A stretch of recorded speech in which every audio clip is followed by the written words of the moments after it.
नमो नमः। क्या आप जानते हैं भगवद गीता सभी के घरों में पढ़ी जाती होगी।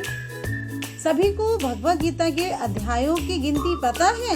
तो बताइए, भगवद गीता में कितने अध्याय हैं? 18। आज हम उन्हीं 18 अध्यायों के नाम के बारे में जानें। श्रीमद् भगवद गीता श्री कृष्ण द्वारा अर्जुन को दिए गए उपदेश का वर्णन श्रीमद् भगवद गीता में है। सबसे पहला जो अध्याय है उसका नाम है अर्जुन विषाद योग अर्थात युद्ध भूमि में जब युद्ध के लिए सब खड़े थे, एक तरफ कौरव एक तरफ पांडव खड़े थे, तब अर्जुन अपने स्वजनों को देखकर शोक मोह और दुविधा में पड़ जाते हैं और तब वो श्री कृष्ण से कहते हैं कि मैं यह युद्ध नहीं कर सकता और उनका जो मन है वो कमजोर हो जाता है। तब पहले अध्याय को अर्जुन विषाद योग कहते हैं।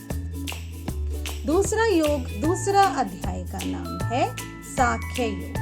सांख्य योग में भगवान कृष्ण की अमरता, शरीर की नश्वरता और कर्म योग का उपदेश है। यही गीता का सार माना जाता है। तीसरा अध्याय है कर्म योग।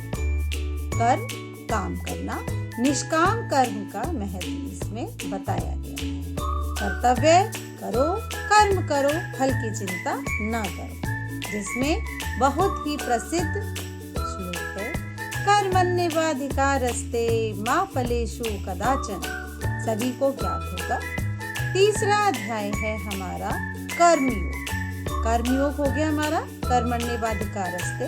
आगे चलते हैं चौथा अध्याय हमारा है ज्ञान कर्म संन्यास योग। इसमें ज्ञान और कर्म का समन्वय, अवतार का रहस्य, ज्ञान की महिमा बताई गई है।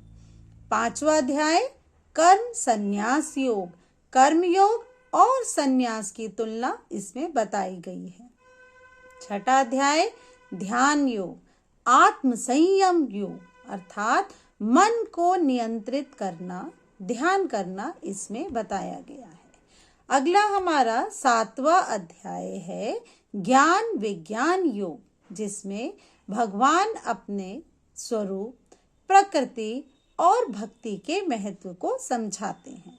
8वां अध्याय हमारा अक्षर ब्रह्म योग, जिसमें मृत्यु के समय ब्रह्म, आत्मा और मोक्ष के रहस्य को समझाया गया। 9वां अध्याय आता है हमारा राज विद्या राजगुह्य योग। भक्ति को सर्वोच्च बताया गया है। भगवान की सर्वव्यापकता अर्थात ओमनी प्रेजेंट, भगवान सब जगह है, बताया गया है। 11वां अध्याय विभूति योग, जिसमें भगवान अपने दिव्य ऐश्वर्य, दैव्य विभूति, ऐश्वर्य शक्तियों का वर्णन करते हैं। इसके बाद आता है हमारा 11वां अध्याय विश्व रूप दर्शन योग, जिसमें भगवान श्री कृष्ण अर्जुन को अपना विराट स्वरूप दिखाते हैं, अद्भुत और भयानक। अगला हमारा अध्याय है भक्ति योग। भक्ति के मार्ग और सच्चे भक्त के गुण इसमें बताए गए हैं। 14वां अध्याय है गुण त्रय विभाग योग। सत्व रज तम, इन तीनों गुणों का हमारे जीवन पे क्या प्रभाव पड़ता है, यह इसमें बताया गया है। 15वां अध्याय पुरुषोत्तम योग। 16वां अध्याय देवासुर संपद विभाग योग, देवी और आसुरी स्वभाव वाले लोगों के गुण दोष को बताया गया है। 17वां अध्याय है श्रद्धा त्याग विभाग योग। 8वां अध्याय है मोक्ष संन्यास योग, जिसमें गीता का उपसंहार कर्म, भक्ति, ज्ञान और पूर्ण शरणागति का संदेश दिया गया है। आगे चित्र में दिखाया गया है, एक तालिका बनाई गई है कि किस किस अध्याय में किस किस बातों का वर्णन किया गया है।